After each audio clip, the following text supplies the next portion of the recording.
Welcome back പ്രിയപ്പെട്ട പ്രേക്ഷകർക്ക് 9 മണി വാർത്തകളിലേക്ക് സ്വാഗതം. നമ്മൾ ഈ മണിക്കൂറിലെ ഏറ്റവും പ്രധാനപ്പെട്ട പുതിയ വാർത്തകളാണ് പരിശോധിക്കാൻ പോകുന്നത്. അതിനു മുമ്പ് ഇന്ന് ഇതുവരെ ഈ നിമിഷം വരെയുള്ള വാർത്തകളെല്ലാം നമുക്ക് വേഗം ഒന്ന് നോക്കാം. വാർത്തകൾ ഇതുവരെ ആദ്യം. കോടതി വടിയെടുത്തപ്പോൾ സർക്കാർ തിരുത്തിയ കീം റാങ്ക് പട്ടികയിൽ അടിമുടി മാറ്റം. കേരള സിലബസിൽ പഠിച്ചവർ പിന്നിലായി. ആദ്യ 100 റാങ്കിൽ 79 പേരും CBSE-കാർ. ഒന്നാം റാങ്കിലെത്തിയത് പഴയ പട്ടികയിൽ 5ാം റാങ്കിലുള്ള വിദ്യാർത്ഥി. ഓപ്ഷൻ ക്ഷണിച്ചുകൊണ്ടുള്ള അറിയിപ്പ് ഇന്നുണ്ടാകും. കേരള സർവകലാശാലയിലെ അധികാര തർക്കവും ഭരണസ്തംഭനവും തുടരുന്നു. VC സസ്പെൻഡ് ചെയ്ത രജിസ്ട്രാർ KS അനിൽകുമാറിന് ഈ ഫയലുകൾ കൈമാറി.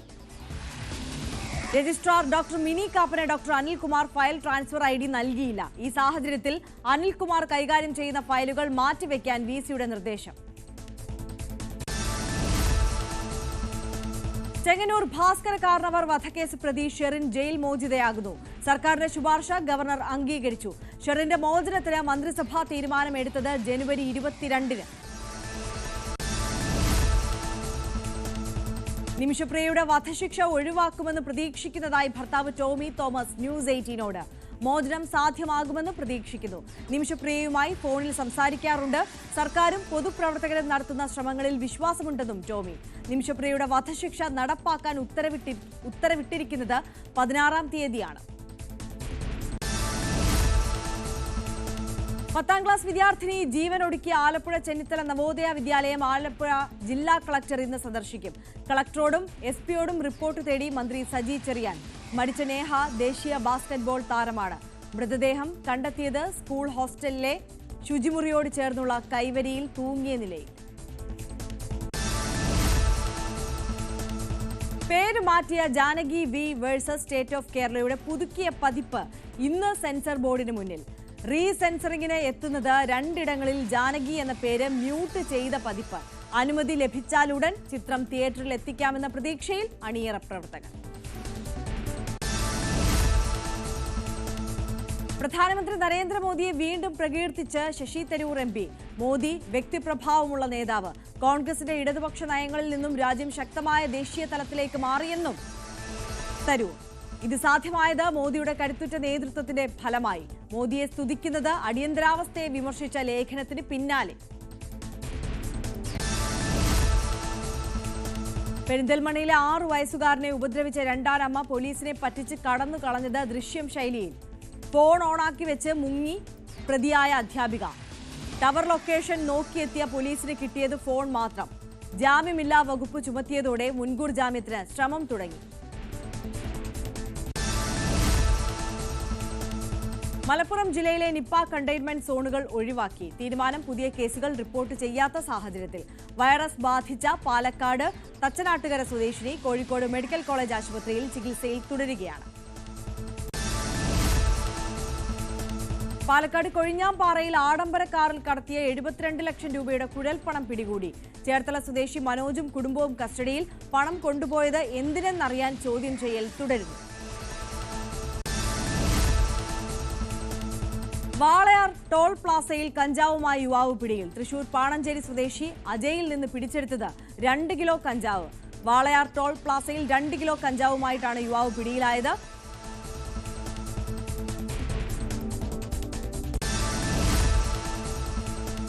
കോതമംഗലത്ത് കാട്ടാനയുടെ മുന്നിൽപ്പെട്ട ബൈക്ക് യാത്രികൻ രക്ഷപ്പെട്ടത് തലനാഴികയ്ക്ക്. യാത്രക്കാരനായ അനിലിന് നേരെ കാട്ടാന പാഞ്ഞടുത്തത് പ്ലാമുടി കർണൂർ റോഡിലൂടെ പോകുമ്പോൾ. കാട്ടാന ബൈക്ക് തട്ടിത്തെറിപ്പിച്ചു. ചീനിക്കുഴിയിൽ കാട്ടാനക്കൂട്ടം തമ്പടിച്ച ദൃശ്യങ്ങളും പുറത്തുവന്നു. ഗവർണർ സർക്കാർ പോരിനും തെരഞ്ഞെടുപ്പ് ഒരുക്കങ്ങൾക്കുമിടെ കേന്ദ്ര ആഭ്യന്തരമന്ത്രി അമിത്ഷാ ഇന്നും നാളെയും കേരളത്തിൽ. BJP സംസ്ഥാന കമ്മിറ്റി ഓഫീസ് നാളെ ഉദ്ഘാടനം ചെയ്യും. തിരുവനന്തപുരത്ത് പൊതുയോഗം. BJP ഭാരവാഹി യോഗത്തിലും പങ്കെടുക്കും. നാളെ മടക്കം. തളിപ്പറമ്പ് രാജരാജേശ്വരി ക്ഷേത്ര ദർശനത്തിന് ശേഷം. ഗാസയിൽ തുടരുന്ന ഇസ്രയേൽ ആക്രമണത്തിൽ 82 മരണം. ഹമാസ് ആയുധം വെച്ച് കീഴടങ്ങിയാൽ സ്ഥിരം വെടിനിർത്തലാകാമെന്ന് ബെഞ്ചമിൻ നെതന്യാഹു.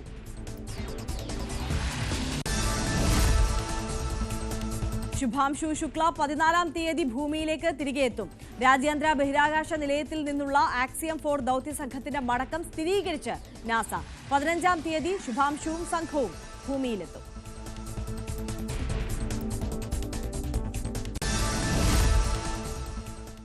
അപ്പോൾ നമ്മൾ വിശദമായി വാർത്തകളിലേക്ക് കടക്കുകയാണ്. നമ്മളെല്ലാം ഞെട്ടിച്ച ഡാർക്ക് നെറ്റ് ലഹരി വിപണനവുമായി ബന്ധപ്പെട്ട വാർത്തയുടെ വിശദാംശത്തിലേക്കാണ് ആദ്യം നമ്മൾ കടക്കുന്നത്. സമൂഹ മാധ്യമങ്ങൾ ഉപയോഗിക്കുന്ന സ്ത്രീകൾക്ക് ഭീഷണിയായി ഡാർക്ക് വെബ്. ഡാർക്ക് നെറ്റിലുള്ള ലഹരി ഇടപാടുമായി ബന്ധപ്പെട്ട വാർത്തയല്ല, അതിനപ്പുറമുള്ള ഈ ഡാർക്ക് വെബ് ഉപയോഗിച്ചുള്ള കൂടുതൽ കുറ്റകൃത്യങ്ങളുടെ വാർത്തയിലേക്കാണ് നമ്മൾ കടക്കുന്നത്.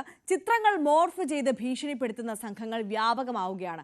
പണം നൽകാത്തവരുടെ അശ്ലീല ചിത്രങ്ങൾ ഡാർക്ക് വെബും ടെലഗ്രാമും വഴി അശ്ലീല സൈറ്റുകൾക്ക് കൈമാറുന്നു. ഗൂഢസംഘത്തിന്റെ കെണിയിൽപ്പെട്ടത് നിരവധി മലയാളികളാണ്. തട്ടിപ്പിന് പിറകിലും മലയാളികൾ ഉൾപ്പെട്ട സംഘങ്ങളുണ്ട്. ഡാർക്ക് വെബ് വഴി ലഹരി കച്ചവടം മാത്രമല്ല നടക്കുന്നത് എന്നതാണ് സാരം.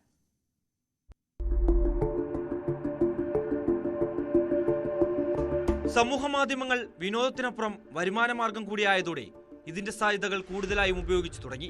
തട്ടിപ്പ് സംഘങ്ങൾ ഇതുതന്നെയാണ് അവസരമാക്കിയതും.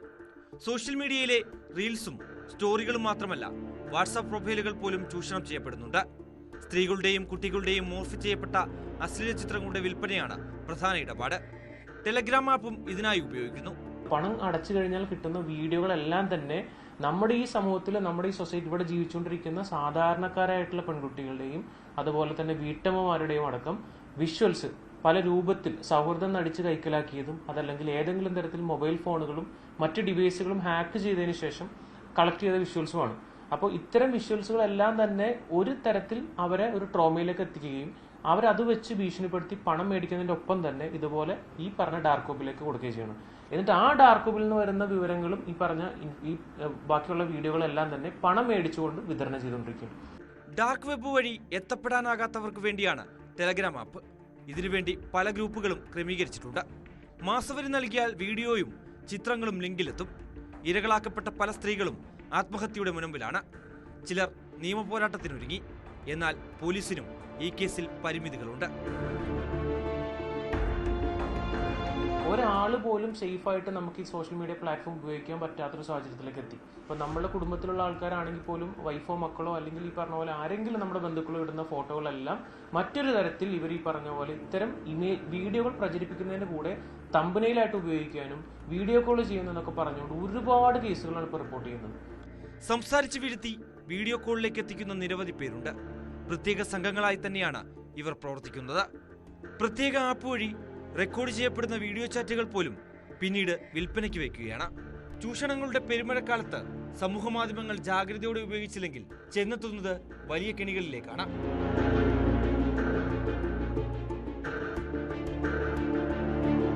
ഡാനിപോൾ, ന്യൂസ് 18 കൊച്ചി.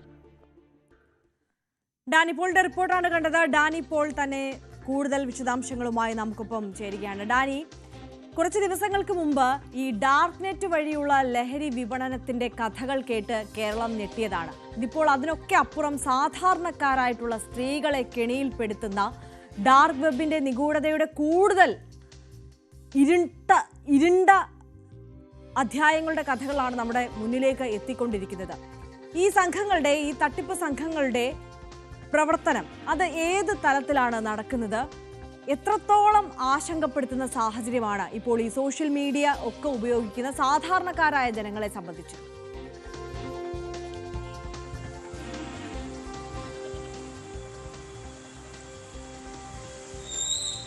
വലിയ രീതിയിൽ ആശങ്കപ്പെടുത്തുന്ന പ്രവർത്തനങ്ങൾ തന്നെയാണ്. പ്രത്യേകിച്ച് ഈ സോഷ്യൽ മീഡിയ വന്നതോടുകൂടി അത് വിനോദത്തിനപ്പുറത്തേക്കോ മറ്റ് വരുമാന മാർഗ്ഗങ്ങൾ എന്ന രീതിയിലേക്കെല്ലാം തന്നെ അത് മാറുന്നു. അത് പല രീതിയിൽ പ്രചാരം നേടുന്നു. ഇതെല്ലാം വന്നതോടുകൂടി കൂടുതൽ ആളുകൾ ഇതിലേക്ക് ആകർഷിക്കപ്പെടുന്നുണ്ട്. സ്വാഭാവികമായും അതങ്ങനെ തന്നെയാണ്. അപ്പോൾ ഇതിലേക്ക് കൂടുതൽ വരുന്നവരെ തന്നെയാണ് ലക്ഷ്യമിടുന്നത്. ഇതിപ്പോൾ ലഭിക്കുന്ന കണക്കുകൾ പ്രകാരം അല്ലെങ്കിൽ വിവരങ്ങൾ പ്രകാരം എന്ന് പറയുന്നത് സാധാരണ രീതിയിൽ ഫേസ്ബുക്കിലോ മറ്റ് സോഷ്യൽ മീഡിയയിലെല്ലാം തന്നെ സജീവമാകുന്ന റീൽസ്, വീഡിയോ, അതിൻ്റെ കണ്ടൻറ്റ്, അത്തരം കാര്യങ്ങളിൽ കൂടുതൽ കൂടുതൽ റീച്ച് കിട്ടുന്നവർ അത്തരം ആളുകളെ തന്നെ തെരഞ്ഞു പിടിക്കുന്നുണ്ട്. കൂടുതൽ ഈ കുടുംബവുമായിട്ടുള്ള കൂടുതൽ റീൽസ് എല്ലാം തന്നെ ഉപയോഗിക്കുന്നവരെ തന്നെയാണ് പ്രത്യേകം തെരഞ്ഞു പിടിക്കുകയും ചെയ്യുന്നത്. അവരുടെ ഇത്തരം വീഡിയോകൾ ഇവർ എടുത്തതിന് ശേഷം, ഈ സംഘങ്ങൾ എടുത്തതിന് ശേഷം അതോടൊപ്പം തന്നെ അവർ പലതും മോർഫ് ചെയ്യപ്പെടുന്നുണ്ട്, ചിത്രങ്ങൾ മോർഫ് ചെയ്യപ്പെടുന്നുണ്ട്. ഈ ചിത്രങ്ങൾ ഇവർക്ക് തന്നെ അയച്ചു കൊടുത്ത് പണം നൽകണമെന്ന ഭീഷണിപ്പെടുത്തലാണ് പിന്നീട് ഉണ്ടാകുന്നത്. ചിലരെല്ലാം പണം നൽകാൻ തയ്യാറാകുന്നു, എങ്ങനെയെങ്കിലും ഇത് അവസാനിപ്പിക്കണം എന്ന രീതിയിൽ തന്നെ പറയുകയും ചെയ്യുന്നു. ചിലർ ഈ ഇതുപോലെ നിയമസഹായം തേടുന്നവരെല്ലാം തന്നെ ചിലരെങ്കിലും ഉണ്ട്. അപ്പോൾ അവരിലൂടെയാണ് ഇത് പുറത്തേക്ക് വരുന്നത്. ഇങ്ങനെ പുറത്തേക്ക് വരുന്ന കഥകൾ വളരെ കുറവാണ്. പലരും തന്നെ ഈ പണം നൽകിക്കൊണ്ട്, അവർ ആവശ്യപ്പെടുന്ന പണം നൽകിക്കൊണ്ട് അവസാനിപ്പിച്ച് പോകുന്ന രീതിയിലേക്കാണ്. അത് തന്നെ ഇവർക്ക് പ്രോത്സാഹനമാകുന്നു എന്നതാണ്. അതുകൊണ്ട് തന്നെ ഈ സംഘങ്ങൾക്ക് വളരെ എളുപ്പത്തിൽ പണം സമ്പാദിക്കുന്ന ഒരു മാർഗമായിട്ട് ഇത് മാറുകയും ചെയ്യുന്നുണ്ട്. പലരുടെയും യുവതികളുടെ അതോടൊപ്പം തന്നെ അവരുടെ കുട്ടികളുമൊത്തുള്ള വീഡിയോകൾ ഇതെല്ലാം തന്നെ പലരായിട്ട് തന്നെ ഉപയോഗിക്കപ്പെടുന്നുണ്ട്. ഈ വീഡിയോകളെല്ലാം തന്നെ ഇത് ഉപയോഗിച്ചുകൊണ്ട് തന്നെയാണ് പിന്നീട് ഇവർ ഈ തട്ടിപ്പിന് ഇരയാക്കപ്പെടുന്നതെല്ലാം തന്നെ മാറുന്നത്. ഇത് മറ്റൊരു തരത്തിൽ വഴങ്ങാത്തവരെ അവർ ഭീഷണിപ്പെടുത്തുന്നത്, ഇത് ഡാർക്ക് വെബ് നമുക്കറിയാം എല്ലാവർക്കും തന്നെ ആക്സസ് ചെയ്യാൻ പറ്റുന്ന രീതിയിലുള്ളൊരു സംവിധാനമല്ല. അപ്പോൾ അതിലൂടെ വരാത്തവർക്ക്, അതിലൂടെ ഈ ചിത്രങ്ങളും കാര്യങ്ങളും എല്ലാം തന്നെ പ്രത്യേക സൈറ്റുകളിലേക്കെല്ലാം തന്നെ പോകുന്നുണ്ട്. അല്ലാത്തവർക്ക് ടെലിഗ്രാം ആപ്പുകളിലൂടെയും മറ്റുമാണ് ഇത് ലഭ്യമാവുന്നത്. പല ആപ്പുകളും ഇതുപോലെ തന്നെ ഈ മാസവരി നൽകി ചിത്രങ്ങളും വീഡിയോകളും അയച്ചു നൽകാമെന്ന ഓഫറുകളടക്കം നൽകിക്കൊണ്ടാണ് പലരെയും ഇതിലേക്ക് അടുപ്പിക്കുന്നത്. അങ്ങനെയുള്ളവരിലേക്ക് അത്തരം ഈ പാക്കേജുകളിലേക്കെല്ലാം ഈ ചിത്രങ്ങളും കാര്യങ്ങളും എല്ലാം തന്നെ കൈമാറുന്ന ഒരവസ്ഥയാണ് നിലവിൽ ഉള്ളത്. ഒപ്പം തന്നെയും ഈ പലരും തന്നെ ഇപ്പോൾ വീഡിയോ കോൾ കാര്യങ്ങളും എല്ലാം തന്നെ നമുക്കെല്ലാം പരിചിതമായ കാര്യങ്ങളാണ്. ഈ കാര്യങ്ങളെല്ലാം തന്നെ ആപ്പ് വഴി അതിന് സ്ക്രീൻ റെക്കോർഡ് എടുക്കാനായിട്ട് സാധിക്കും. അങ്ങനെ റെക്കോർഡ് ചെയ്യാനും എല്ലാം തന്നെ കഴിയും. ഇത്തരം വീഡിയോ കോളുകൾ പോലും ഈ രീതിയിലേക്ക് മാറ്റപ്പെടുന്നുണ്ടെന്നാണ്, ഇത്തരം ഭീഷണിപ്പെടുത്തുന്ന രീതിയിലേക്കെല്ലാം തന്നെ മാറ്റുന്നുണ്ട്. പലരും ഇത്തരം സൈറ്റുകളിലേക്കടക്കം കൈമാറുന്നുണ്ട്. ടെലഗ്രാം വഴിയാണ് കൂടുതലുമായും, ടെലഗ്രാം ആപ്പ് വഴിയാണ് ഇത് കൂടുതലായും തന്നെ നടക്കുന്നത്. കൂടുതലും ഇത്തരം പല മാസവരി സ്കീമുകൾ തന്നെ ആവിഷ്കരിച്ചുകൊണ്ടാണ് പലരും ഇതുമായിട്ട് മുന്നോട്ട് പോവുകയും എല്ലാം തന്നെ ചെയ്യുന്നത്. അങ്ങനെ നമ്മുടെ ഇടങ്ങളിൽ, പൊതുവിടങ്ങളിൽ തന്നെയാണ് കൃത്യമായി ചൂഷണം നടക്കുന്നത് എന്നതാണ്. സ്ത്രീകൾക്കും കുട്ടികൾക്കും എതിരെ തന്നെയാണ് പ്രധാനമായും ഈ സംഘം ലക്ഷ്യം വെച്ചുകൊണ്ട് മുന്നോട്ട് പോകുന്നത്. ഇതിൽ നിയമപരമായ രീതിയിലുള്ള മുന്നോട്ട് പോക്കിൽ പോലീസിനും ഒരുപാടൊന്നും ചെയ്യാൻ കഴിയാത്ത. അതെ, അതാണ് ഡാനി ഞാനും ചോദിക്കാൻ വന്നത്. ഈ ഡാർക്ക് വെബ് വഴിയുള്ള ഇത്തരത്തിലുള്ള ക്രൂരകൃത്യമായതുകൊണ്ട് തന്നെ പോലീസിന് ഈ കൃത്യമായ പ്രതികളിലേക്ക് എത്താൻ ഉള്ള ഒരു തടസ്സം നിലനിൽക്കുന്നുണ്ടല്ലേ?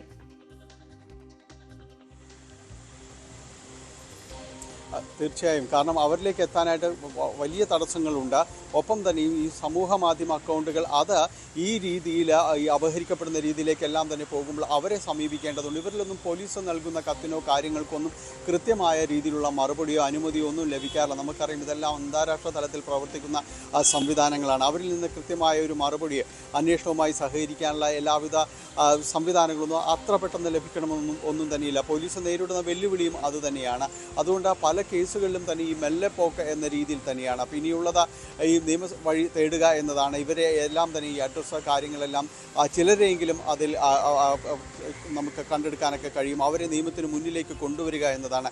അതാണ് ചെറിയ രീതിയിലെങ്കിലും ഇപ്പോൾ നടക്കുന്നത്. പക്ഷേ ഡാനി, അപ്പോഴും ഈ ഒന്നോ രണ്ടോ ആളുകളിൽ അവസാനിക്കുന്നതല്ല ഇവരുടെ ഈ തട്ടിപ്പിന്റെ വലിയ ശൃംഖല എന്നുള്ളതാണ്. ഒന്നോ രണ്ടോ ആളുകളിലേക്ക് പോലീസിന് ഒരുപക്ഷെ എത്താൻ കഴിഞ്ഞിരിക്കാം. പക്ഷേ അതിനപ്പുറമുള്ള ഈ വലിയ കണ്ണികളിലേക്ക് ഒരുപക്ഷെ എത്താൻ നമ്മുടെ അന്വേഷണ സംവിധാനത്തിന് ഒരുപാട് പരിമിതികൾ ഈ ഡാർക്ക് വെബ് മൂലമുള്ള അല്ലെങ്കിൽ അതിലൂടെ ഉള്ള ഒരു തട്ടിപ്പായതുകൊണ്ട് എത്താൻ കഴിയാത്തൊരു സാഹചര്യമുണ്ട്. അപ്പോൾ ഇതിന് എവിടെ ഫുൾ സ്റ്റോപ്പ് ഇടാൻ കഴിയും എന്ന് ചോദിച്ചാൽ അതിനൊരു ഉത്തരവില്ലാതെ പോകുന്ന സാഹചര്യം.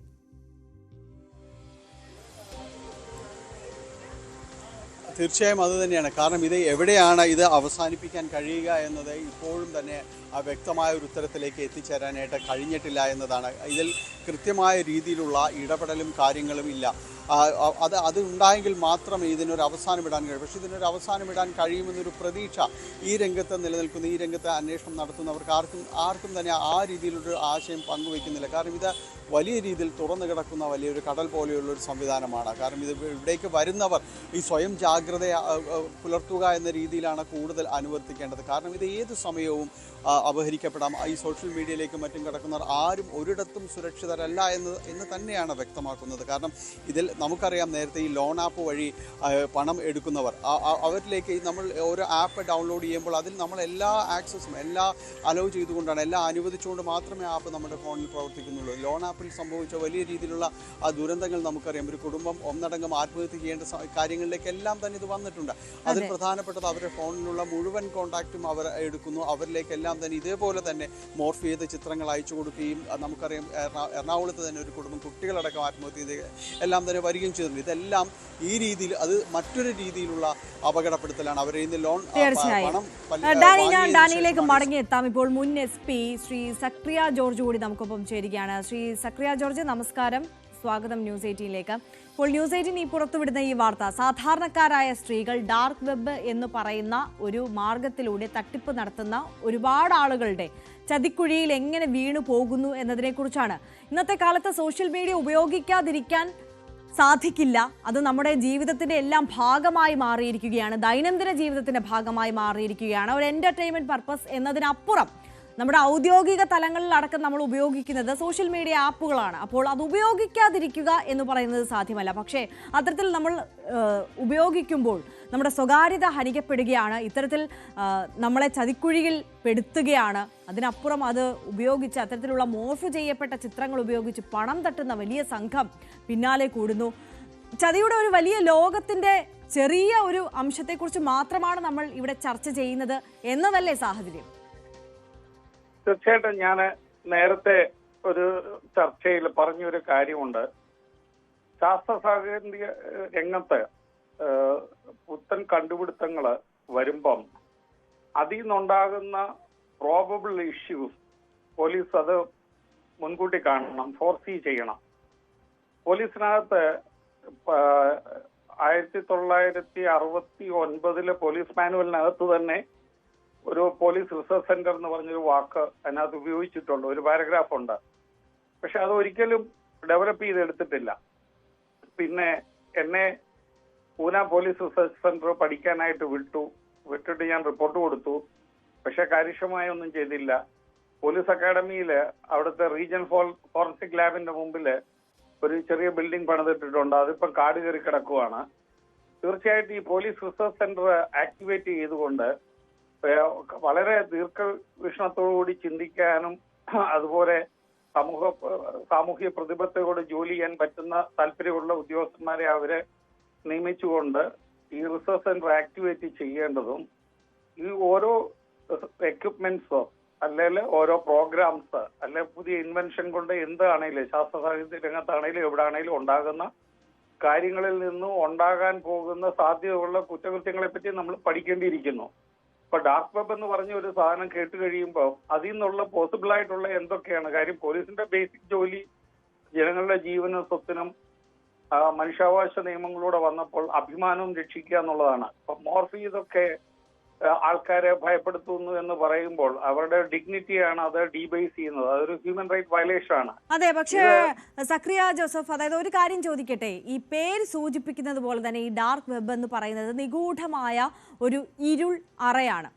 അവിടെ എത്തിപ്പെടുക, അവിടുത്തെ പ്രവർത്തനങ്ങളിലേക്ക് കൂടുതലായി ഇറങ്ങിച്ചെന്ന് ഈ തെറ്റായ പ്രവണതകളുടെ വേരറക്കുക എന്ന് പറയുന്നത് നമ്മുടെ പോലീസിനും മറ്റ് നിയമ സംവിധാനങ്ങൾക്കുമെല്ലാം അപ്രാപ്യമായ ഒരു കാര്യമല്ലേ?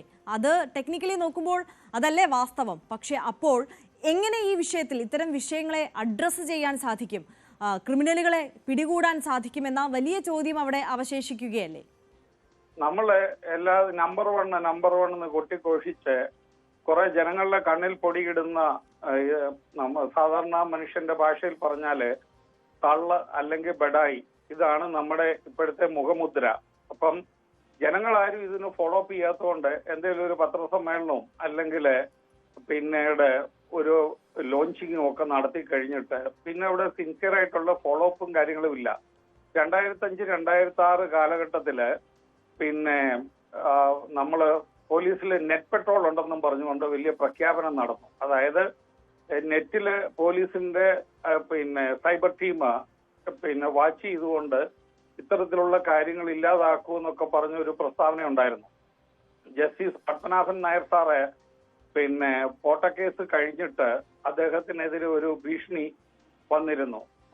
മേളിലോട്ട് പോകാൻ റെഡിയായിക്കോളാൻ എന്ന് പറഞ്ഞിട്ട് അന്ന് 2007 ആദ്യം അങ്ങനെ ഒരു ഇഷ്യൂ ഉണ്ടായി. അപ്പൊ എന്നിട്ട് അവിടെ കേസൊക്കെ എടുത്ത് അത് 28 ദിവസം കൊണ്ട് ആ കേസ് ക്ലോസ് ചെയ്തു. ഒരു ഹൈക്കോടതി ജഡ്ജായിരുന്ന അദ്ദേഹം വിധിന്യായത്തിന് ശേഷം ഭീഷണിപ്പെടുത്തിയ കേസ് 1 മാസത്തിനുള്ളിൽ അത് തീർത്തു. സാധാരണഗതിയിലെ പോലീസ് മാനുവൽ അനുസരിച്ച് 3 മാസം കഴിഞ്ഞിട്ടേ ഒരു കേസ് അൺഡിറ്റക്ടറായി മാറ്റത്തുള്ളൂ. നമുക്കറിയാം മോൻസൺ മാവങ്കലിന്റെ അവിടുന്ന് ഈ മോശയുടെ അംശവടിയോ ഏതെങ്കിലും വാളോ കാണാതെ പോയെങ്കിൽ അത് പോലീസ് വളരെ സജീവമായി അന്വേഷിക്കും. ഒരു ജഡ്ജിക്ക് ഭീഷണി വന്നിട്ട് അത് അന്വേഷിച്ചില്ല. അതിന്റെ പുറകിൽ ഒരു പൊളിറ്റിക്കൽ ഫോഴ്സ് ഉണ്ടായിരുന്നു എന്നുള്ളത് ഒരു കാര്യമാണ്. അത് ഞാൻ റിപ്പോർട്ടായിട്ട് കൊടുത്താണ്. അന്നത്തെ ADGP ഇന്റലിജൻസ് ശ്രീ ജേക്കബ് അത് മുക്കി.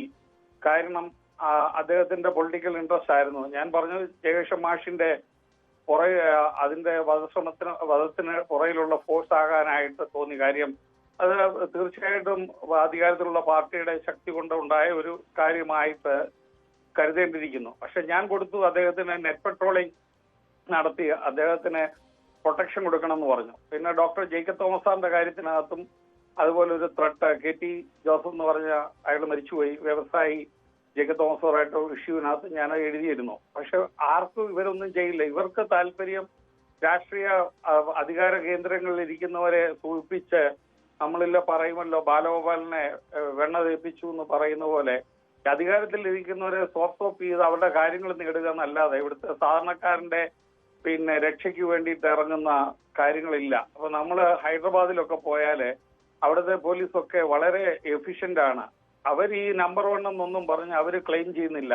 പക്ഷേ നമ്മുടെ രാജ്യത്തെ തന്നെ മികച്ച സൈബർ സംവിധാനമുള്ള അല്ലെങ്കിൽ സൈബർ സെല്ലല്ലേ നമുക്കുള്ളത്, നമ്മുടെ ഈ പോലീസ് സംവിധാനത്തിലും ഉള്ളത്. എത്രയോ ഒരിക്കലും തെളിയിക്കാൻ പറ്റില്ല എന്ന് വിചാരിച്ച എത്രയോ കേസുകൾ തെളിയിച്ചിരിക്കുന്നു, നീതി നടപ്പാക്കിയിരിക്കുന്നു. അത് മറക്കാതെ പോകാൻ കഴിയുമോ? അല്ല, അങ്ങനെ ഉണ്ടെങ്കിൽ ഡാർക്ക് വെബിനകത്തുള്ളവർ കണ്ടുപിടിക്കട്ടെ. മികച്ചതാണെങ്കിൽ നമുക്ക് ഈ പോസിബിൾ ആയിട്ടുള്ളത് ചെയ്യുന്നതിനകത്ത് ആർക്കും വലിയ ക്രെഡിറ്റ് എടുക്കാനുള്ള. ഇമ്പോസിബിൾ ആയിട്ട് ചെയ്യുമ്പോഴാണ് ഒരാളുടെ കാലിബർ മെറ്റൽ കേപ്പബിലിറ്റി അളക്കുന്നത്. അപ്പൊ ഇപ്പം തന്നെ എന്നോട് ചോദിച്ചതിനകത്ത് പറഞ്ഞല്ലോ സാധാരണക്കാരനെ പ്രൊട്ടക്ട് ചെയ്യേണ്ടതെന്ന്. സാധാരണക്കാരനെ എന്തുകൊണ്ട് പ്രൊട്ടക്ട് ചെയ്യാൻ പറ്റുന്നില്ല? നമ്മളെ ഈ സാധാരണ നമ്മൾ അടുത്തുള്ള ഒരു കുന്നുംപുറം നമ്മള് ക്ലൈംബ് ചെയ്ത് കയറിയാൽ അത് വലിയ കാര്യമൊന്നുമില്ല. എവറസ്റ്റ് കയറുമ്പോഴാണ് ലോകത്തെ ഏറ്റവും വലിയ കൊടുമുടി കയറുമ്പോഴാണ് അച്ചീവ്മെന്റ്. പക്ഷെ ഇതൊരു വലിയ ശൃംഖലയാണ്. 1-2 ആളുകളെ പിടിച്ചത് കൊണ്ട് നമുക്ക് അതിനെ വേരറക്കാൻ കഴിയില്ല എന്നതാണ് സാഹചര്യം. മാത്രമല്ല ഈ സംഘങ്ങളൊക്കെ പ്രവർത്തിക്കുന്നത് ഒരുപക്ഷെ അന്താരാഷ്ട്ര തലത്തിലായിരിക്കാം, രാജ്യത്തിന് തന്നെ മറ്റ് സംസ്ഥാനങ്ങൾ കേന്ദ്രീകരിച്ചായിരിക്കാം. അതൊക്കെ പോലീസിന് വലിയ വെല്ലുവിളിയല്ലേ? ഞാൻ അതിന് മറുപടി പറയാം. നമ്മുടെ കേരള പോലീസിനകത്ത് ഇപ്പോഴത്തെ IPSകാര് ഒത്തിരി നല്ല ആൾക്കാരുണ്ട്. നല്ല ആൾക്കാരുണ്ടെന്ന് പറഞ്ഞാല് IT ഫീൽഡുമായി റിലേറ്റഡ് ആയി IIT നിന്നും NIT നിന്നും ഒക്കെ പാസ് ഔട്ട് ചെയ്ത് ഈവൻ US പോയി IT ഡിപ്പാർട്ട്മെന്റിലൊക്കെ നിന്നിട്ട് ഇന്ത്യൻ പോലീസ് സർവീസിനോട് ഒരു താല്പര്യവും അഭിമാനവും ഒക്കെ അതിൽ ഭാഗമാകുന്നത് നോക്കി ആ ജോലികളും ഒക്കെ ഭയങ്കര സാലറി ഉള്ളതൊക്കെ കളഞ്ഞിട്ട് ഇവിടെ വന്നവരുണ്ട്. അവരെയൊക്കെ നമ്മൾ വീഞ്ഞപ്പെട്ടിയുടെ പുറത്തായിരിക്കുന്നത്. ഇവിടെ കുറെ രാഷ്ട്രീയക്കാരുടെ സൈക്കോ ഫാൻസ് ആയിട്ടുള്ള IPSകാര് ഈ ജനശ്രദ്ധ പിടിക്കാൻ വേണ്ടി സൈബർ ഡോം അതും ഇതും ഒക്കെ ഉണ്ടാക്കി വരുന്നുണ്ട്. പക്ഷെ എന്തുകൊണ്ട് ഈ സൈബർ ഡോം പുറത്താണ് ചെയ്യുന്നത്? അല്ല, ഒരിക്കലെ ഇന്ത്യൻ നേവിയുടെ ഉദ്യോഗസ്ഥന്മാര് ഒരു റിയർ അഡ്മിറലും ആർമി എന്നുള്ള ഒരു മേജർ ജനറലും കൂടെ എനിക്ക് വ്യക്തിപരമായിട്ട് അറിയാം, അവർ ഈ സൈബർ ഡോം പഠിക്കാൻ വന്നു. പക്ഷെ അവരത് വലുതായിട്ട് എന്റർടൈൻ ചെയ്തില്ല. കാരണം ഇത് ഓർഗനൈസേഷന്റെ പുറത്താണ് സൈബർ ഡോം വെച്ചേക്കുന്നത്. അപ്പം പുറത്ത് ഇൻഡിവിജ്വൽ ഉണ്ട്, ഏത് സാധനം വേണേലും സ്റ്റീൽ ചെയ്ത് പോവാം. നമുക്കറിയാം, നമ്മള് കോവിഡ് ഒക്കെ വന്നപ്പോഴേ നമ്മള് ഡാറ്റ ഒക്കെ പേഴ്സണൽ ഡാറ്റ ഒക്കെ പുറത്തു കൊടുക്കുമെന്നും അങ്ങനെയൊക്കെ ഉള്ള ഒത്തിരി ഇഷ്യൂസ് നമ്മളെല്ലാം ചർച്ച ചെയ്ത് ഹൈക്കോടതി വരെ കേസ് പോയതാണ്. അപ്പൊ തീർച്ചയായിട്ടും ഈ പുറത്ത് സൈബർ ഡോം പുറത്തുള്ളവർക്ക് കൊടുക്കാതെ അകത്തുള്ള കേരള പോലീസിന്റെ IT-യിലുള്ള മിടുമിടുക്കന്മാരായ ബാക്ക്ഗ്രൗണ്ട് ഉള്ളവരെ കൊണ്ടൊക്കെ വേണം ഇത് ഇൻസ്റ്റാൾ ചെയ്ത് അതിന്റെ സീക്രസി കീപ്പ് ചെയ്യണം. മാത്രമല്ല പോലീസിനകത്ത് റിസർച്ച് ആൻഡ് ഡെവലപ്മെന്റ് R&D വളരെ വലുതായിട്ട് എടുക്കണം. എനിക്ക് തോന്നുന്നത് 2007 doctor Alexander Jacob sir police അക്കാഡമിയിലുള്ളപ്പോൾ പരേതനായ അന്നത്തെ BPNRD ഡയറക്ടർ ഒരു കോശി സാർ ഉണ്ടായിരുന്നു, K കോശി, മലയാളിയാണ്, പത്തനംതിട്ട ജില്ലക്കാരനാണ്, ഹരിയാന കേഡറായിരുന്നു. അദ്ദേഹം BPNRDയുടെ ഒരു റിസർച്ച് സെന്റർ, സാറ്റലൈറ്റ് സെന്റർ കേരളത്തിൽ ഉണ്ടാക്കി തരാമെന്നൊക്കെ പറഞ്ഞ് ലെറ്ററൊക്കെ എഴുതിയതാണ്.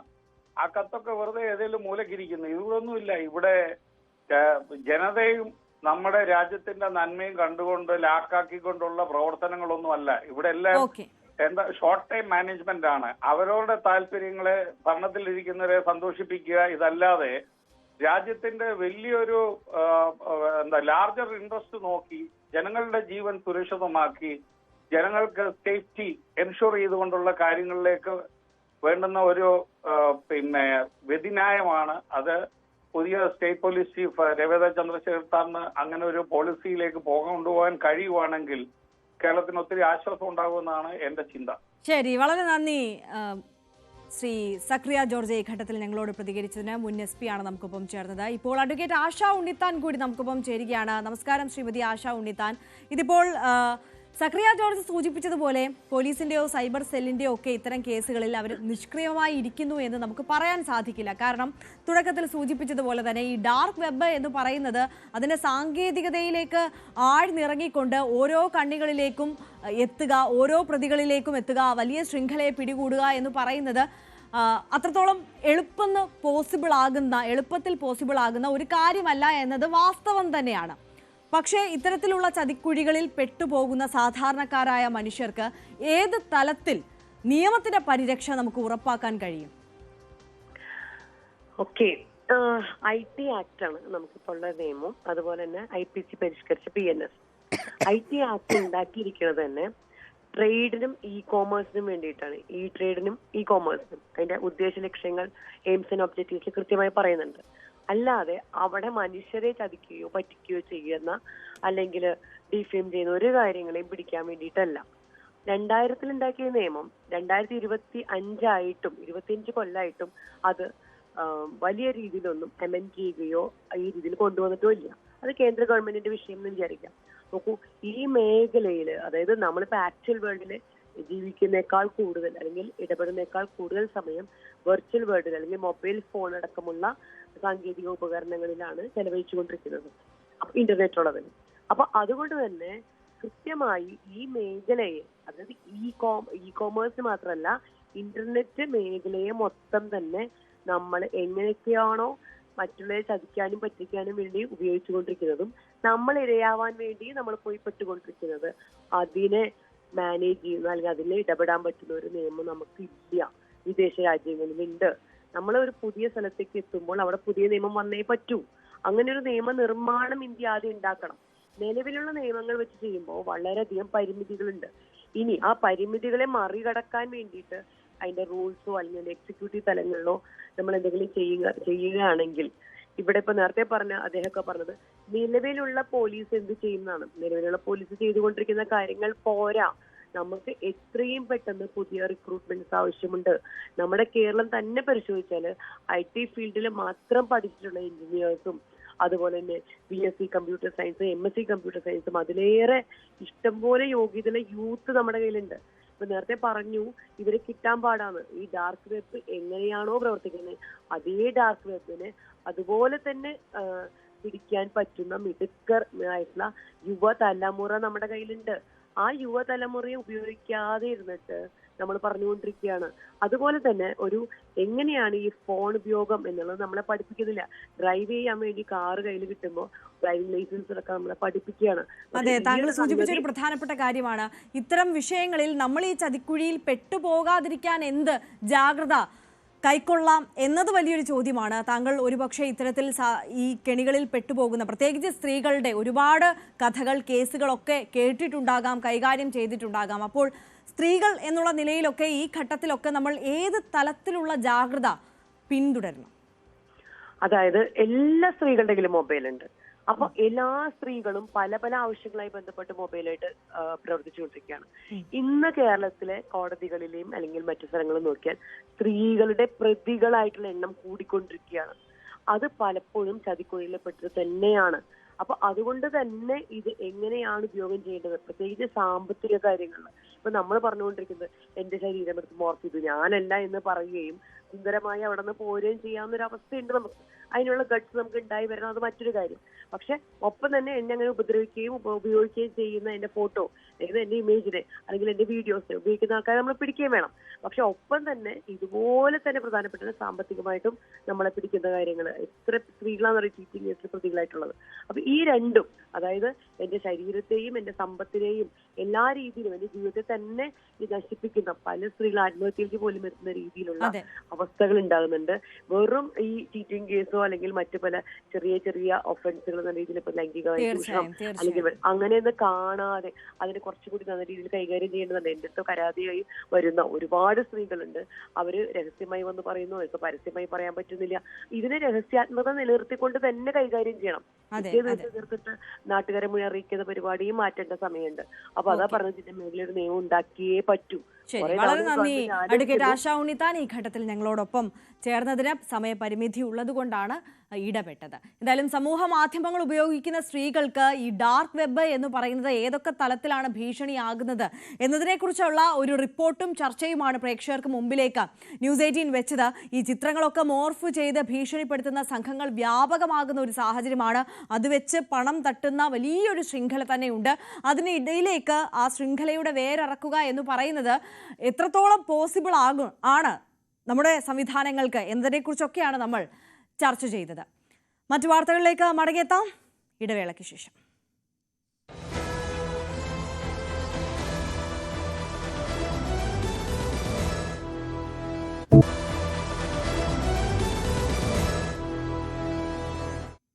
പ്രധാനമന്ത്രി നരേന്ദ്രമോദിയെ വീണ്ടും പ്രകീർത്തിച്ച് ശശി തരൂർ MP. മോദി വ്യക്തിപ്രഭാവമുള്ള നേതാവാണെന്നും കോൺഗ്രസിന്റെ ഇടതുപക്ഷ നയങ്ങളിൽ നിന്നും രാജ്യം ശക്തമായ ദേശീയതയിലേക്ക് മാറിയെന്നും അദ്ദേഹം പറഞ്ഞു. വ്യക്തിപ്രഭാവമുള്ള നേതാവിന്റെ നേതൃത്വത്തിലും കേന്ദ്രീകൃത ഭരണത്തിലുമാണ് ഇത് സാധ്യമായതെന്നും തരൂർ കൂട്ടിച്ചേർത്തു. ലണ്ടനിലെ ജിൻഡൽ ഗ്ലോബൽ സർവകലാശാലയിൽ സംഘടിപ്പിച്ച പരിപാടിയിലാണ് തരൂർ ഈ പരാമർശം നടത്തിയത്. അടിയന്തരാവസ്ഥയെ വിമർശിച്ചുള്ള ലേഖനത്തിന് പിന്നാലെയാണ് തരൂരിന്റെ മോദി പരാമർശം. From the centrism, even left to center politics of the Congress party, to the far more muscular nationalism of the BJP, which places a premium on charismatic leadership and heavily centralized governance. MG Mithun കൂടുതൽ വിവരങ്ങളുമായി ചേരുകയാണ്. മിഥുൻ, ഈ തരൂറിന്റെ മോദി സ്തുതി അത് തുടങ്ങിയിട്ടിപ്പോൾ കുറച്ചധികം ദിവസങ്ങളായി. അതിനപ്പുറമായിരുന്നു കഴിഞ്ഞ ദിവസം പുറത്തു വന്ന ഇന്ദിരാഗാന്ധിയെയും അതോടൊപ്പം അടിയന്തരാവസ്ഥയും ഒക്കെ രൂക്ഷമായി വിമർശിക്കുന്ന ലേഖനം. അതിന് പിന്നാലെ ഇപ്പോൾ വീണ്ടും മറ്റൊരു മോദി സ്തുതി കൂടി. ഇത് ചെറുതല്ല, തലവേദന എന്നൊന്നും പറഞ്ഞാൽ പോരാ. കോൺഗ്രസിനെ സംബന്ധിച്ച് പൊറുതിമുട്ടിയ അവസ്ഥയാണ് തരൂറിനെ കൊണ്ട് അത്തരത്തിൽ തന്നെ വിശേഷിപ്പിക്കേണ്ടിയിരിക്കുന്നു. ഒരു നടപടി എടുക്കാതെ മുന്നോട്ട് പോകാൻ ഇനി കഴിയില്ല എന്ന സാഹചര്യത്തിലേക്ക്, ആ സമ്മർദ്ദത്തിലേക്ക് പാർട്ടി എത്തുന്ന സാഹചര്യം എന്ന് പറയേണ്ടി വരും അല്ലേ? അങ്ങനെ കരുതേണ്ടിയിരിക്കുന്നു. കാരണം കഴിഞ്ഞ ഒരു 6 മാസക്കാലമായി ഇത്തരത്തിൽ മോദിയെ പ്രശംസിക്കുകയും ഒപ്പം തന്നെ കേന്ദ്ര സർക്കാരിന്റെ നടപടികളെ പ്രശംസിച്ചുകൊണ്ട് മുന്നോട്ട് പോവുകയാണ് ശശി തരൂരിന്റെ ചെയ്തുകൊണ്ടിരിക്കുന്നത്. അതോടൊപ്പം തന്നെ കഴിഞ്ഞ ദിവസം ആദ്യം സംസ്ഥാനത്തെ മുഖ്യമന്ത്രി ആകുന്നത് ആരാണ് എന്നടക്കമുള്ള ഒരു സർവേ അത് പങ്കുവെച്ചുകൊണ്ട് സംസ്ഥാനത്തെ കോൺഗ്രസിന്റെ മുഖ്യമന്ത്രി ആകണം എന്നുള്ള ആഗ്രഹം അദ്ദേഹം പ്രകടിപ്പിക്കുന്നത് കാണുകയും ചെയ്തു.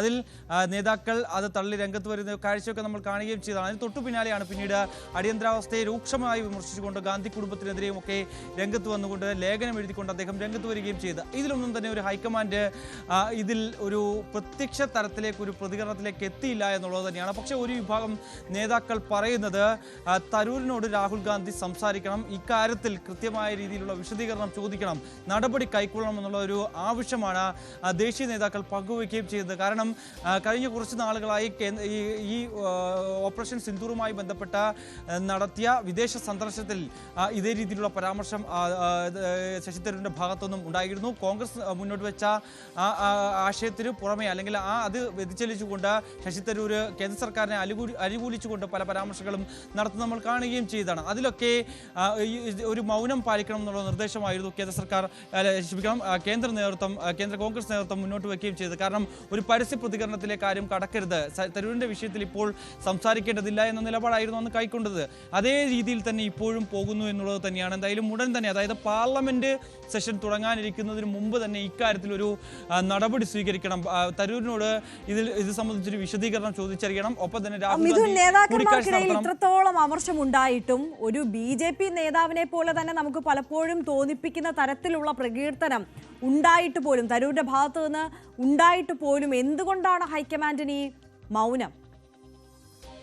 അത് തന്നെയാണ് പ്രധാനമായും എല്ലാ നേതാക്കളും ചോദിക്കുകയും ചെയ്യുന്നത്. കാരണം സ്വാഭാവികമായും ഇത്രയും അധികം രൂക്ഷമായ വിമർശനം ഗാന്ധി കുടുംബത്തിനെതിരെ കോൺഗ്രസിന്റെ വർക്കിംഗ് കമ്മിറ്റിയിലുള്ള ഒരു പ്രധാനപ്പെട്ട നേതാവ് ഉന്നയിക്കുന്നു, ഒരു MP ഉന്നയിക്കുന്നു എന്നുള്ള പ്രധാനപ്പെട്ട ഒരു കാര്യം ഒരു വശത്ത് നിൽക്കുന്നു. അതോടൊപ്പം തന്നെ കേന്ദ്ര സർക്കാരിന്റെ പല നടപടിയും പ്രകീർത്തിച്ചുകൊണ്ടും ഒപ്പം തന്നെ നരേന്ദ്രമോദിക്കെതിരെ നിരന്തരം പോരാടിക്കൊണ്ടിരിക്കുമ്പോൾ കോൺഗ്രസ് പാർട്ടിയിൽ തന്നെയുള്ള ഒരു മുതിർന്ന നേതാവ്, ഒരു MP തന്നെ നരേന്ദ്രമോദിയെ പ്രശംസിച്ചുകൊണ്ട് രംഗത്ത് വരുന്ന ഒരു സാഹചര്യം. ഇതിലൊക്കെ എന്തുകൊണ്ട് കൃത്യമായ നടപടി സ്വീകരിക്കുന്നില്ല എന്നുള്ളൊരു ചോദ്യമാണ് മുതിർന്ന നേതാക്കൾ ഉന്നയിക്കുകയും ചെയ്തത്. അതുകൊണ്ട് തന്നെ പാർലമെന്റ് സെഷൻ ഈ മാസം 21-ന് ആരംഭിക്കാനിരിക്കുകയാണ്. അതിനു മുമ്പ് തന്നെ തരൂരിനോട് വിശദീകരണം ചോദിക്കണം. ഒപ്പം തന്നെ തരൂരിന്റെ നിലപാട് എന്താണെന്ന് വ്യക്തമാക്കണം. കാരണം ഇപ്പോഴും സംസ്ഥാന നേതൃത്വം ഇതുമായി ബന്ധപ്പെട്ട് പറയുന്നത് ദേശീയ നേതൃത്വമാണ് ഇതിൽ നടപടി സ്വീകരിക്കേണ്ടത്.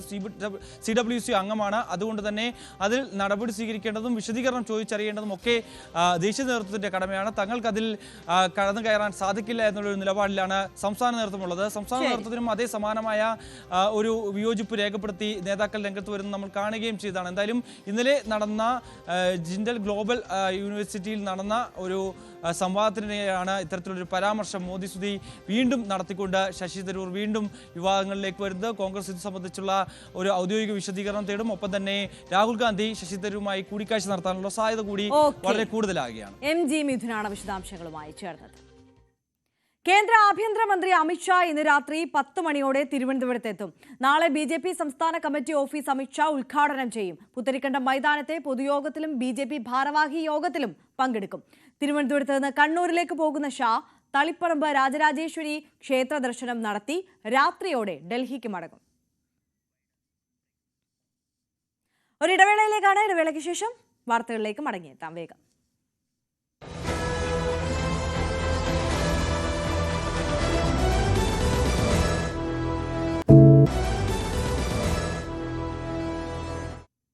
സ്കൂൾ സമയമാറ്റത്തിൽ പ്രതിഷേധം കടുപ്പിക്കാൻ സമസ്ത മുന്നോട്ട് വെച്ച ആവശ്യം ചർച്ച പോലുമില്ലാതെ സർക്കാർ തള്ളിയത് സംഘടനയ്ക്കുള്ളിൽ കനത്ത അമർഷമാണ് സൃഷ്ടിച്ചിരിക്കുന്നത്. പ്രഖ്യാപിത സമരത്തിനപ്പുറം മറ്റ് സമരമുറകൾ വേണ്ടിവരുമോ എന്ന ആലോചനകളും സമസ്തയ്ക്കുള്ളിൽ ഉണ്ട്. MS അനീഷ് കുമാർ കൂടുതൽ വിവരങ്ങളുമായി ചേരുകയാണ്. അനീഷ്, ഈ സ്കൂൾ സമയമാറ്റത്തിലെ വിഷയം അത് സർക്കാർ സമസ്ത പോര് കൂടുതൽ കടുപ്പിക്കുന്നു എന്നതാണ് സാഹചര്യം.